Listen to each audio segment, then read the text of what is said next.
Hello everyone, my name's Ian. Welcome back to my hobby YouTube channel, In Brief Book and Film Reviews. This evening I just want to come online and give a quick review to this book that I've recently read. It's called Expected Goals by Rory Smith, the story of how data conquered football and changed the game forever. Just a short reference there, compelling insight into football's cutting edge. So this book was published in 2022. The publishers are Mudlark, Harper Publishers. I'd rate this book 6.5 out of 10, and yeah, it's a decent book and that. Okay, so when you talk about expected goals, people are probably wondering what does that mean. Obviously, expected goals, when you have a football match, this new term that's being floating around, you might see it on football score betting apps and stuff, or football apps that tell you the score of what's going on in cricket matches, basketball matches, football matches. And it's basically data from teams, how they set up the tactics and stuff, and that where they like to take do they like to swing a corner in from the inside or the outside of the goalkeeper and stuff like that. Where do they take the shots from? Commonly, do they like set pieces and stuff like that?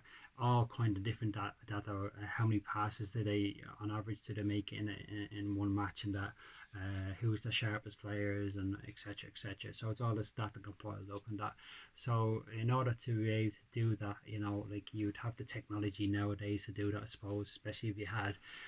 The book actually starts off with when it's talking about a Filipino. I think it's do you know what the name of Ashley Flores, and he's like basically plays for a team in Manila, and he is what's known as a tagger. Someone who basically sits in, watches a game for 4 hours, and tags everything down on a computer system of what's going on in the team, and they kind of have a compelling insight into how a team does perform, how a team will play, how a team performs under stress and stuff like that. It's quite interesting. So for anyone wanting to come on and read this book or get this book, and want to know the insides and outsides of what you can do to try and win a fortune, or doing bets and stuff, it's not that type of book. So if you're expecting that, I wouldn't bother picking up and read it. What it is, it kind of gives you into it's not just about the algorithms and the metrics as mentioned in this, it's about the people behind it. People from all walks of life have figured out, want to figure out, and wanted to be employed in kind of like the data of sports and stuff. I suppose the earliest one would probably be at the start of this century, in that in 2002, Billy Bean and his Oakland A's side went on I think it was a 20 match unbeaten streak.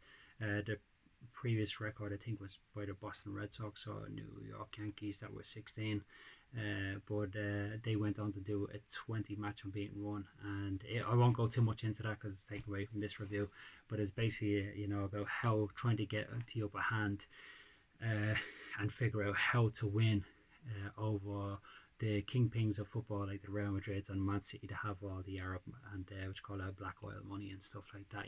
So yeah, it's really compelling reading that, and it really does go into a lot of detail and stuff. The research behind it is exceptional, and that you think, wow, this hard to really put this together. Like, he did the research, and definitely I'm sure it would have took his time to write this and that. So fair play to them. Take me hat off to the author and that, Rory Smith, and that, and people who helped him out and stuff. Like I said, this book is basically based upon data, algorithms, metrics, and just how to who was, it basically just starts off really early. There was a guy called Charles Reaper who was I think was in the British RAF, and he kind of had this fixation about sitting down, wanting to know about this is before I think it was before the First World War or something, or even the Second World War or something. He wanted to sit down and watch a match, and he wanted to identify who was going to be the favourite in the match by how many passes they string together, or what how many corners they won and stuff like that. When all this kind of like even the smallest bit of data wasn't relevant or wasn't available ready to the newspapers and stuff back then, the tabloids back then, and those times. This is over 100 years ago, remember. And then it goes up to the kind of, like I said, 2002. It talks about managers such as Sam Allardyce at Bolton Wanderers, David Moyes at Everton, and Alex Ferguson also at Manchester United, where they kind of were approached by people who were working on data and started to unearth this information and stuff, and that to try and give teams and try and sell it as a product. You know, I have all this data, and you know, you might be able to get the upper hand on your teams if you read into it, but we want X amount of money from your big establishment, and that, you know, in order for you to have the upper hand and stuff. And that they state in it that Tottenham were the first team really kind of like put up the clause into it and stuff, and that, and use it to their kind of advantages and stuff. And they state that, you know, Tottenham then cemented their place within the top four when they were really like a top 8, top 6 team, and that, and they were trying to get in amongst the likes of Liverpool. This is before Man City became very, you know, like very popular and were taken over, obviously, by I think it's Mansour or something, Mohammed Mansour or something in that, an Arab tycoon. So it would have been Arsenal, Liverpool, Man United, and Chelsea at that time. And that's how Tottenham wanted to try and compete with them, but unfortunately they couldn't, and that because financially they weren't able to. So they wanted to try and see if they can approach it from a different angle. They hired people like Daniel Levy, who we all know, and Damien Comoli. I think probably too much praise goes on to these guys and stuff. Like there are some sort of magicians and stuff. I would say that really, I think from a right point of view, that people who are working data is, you know, it's great that they have all this working data and stuff, and that, you know, like, but I think maybe too much praise goes on the people who are making this data, are sitting around and making it all the rest of it, and that's fair enough, give them the credit, but respectively, you have to look at clubs as well for what they do as well, and in terms of bringing people into the scene and stuff, you know, letting players express themselves on the pitch and stuff, and promoting a good playership. And there's a lot of clubs that are doing that. Listen, there's a lot of clubs now at the moment that are using the data, the likes of Brentford, Brighton, Hove and Albion, and other clubs. I mean, practically every club probably in the top tiers and lower tiers are using some sort of data that will try and help them, try and give them the cutting edge, or try and give an idea as to how the team that they're facing is going to approach them, or they're going to approach the other team and that. But I do think that probably too much praise has gone on to people who have built up this kind of data information and stuff. I don't. It's not really my argument to turn around and say that.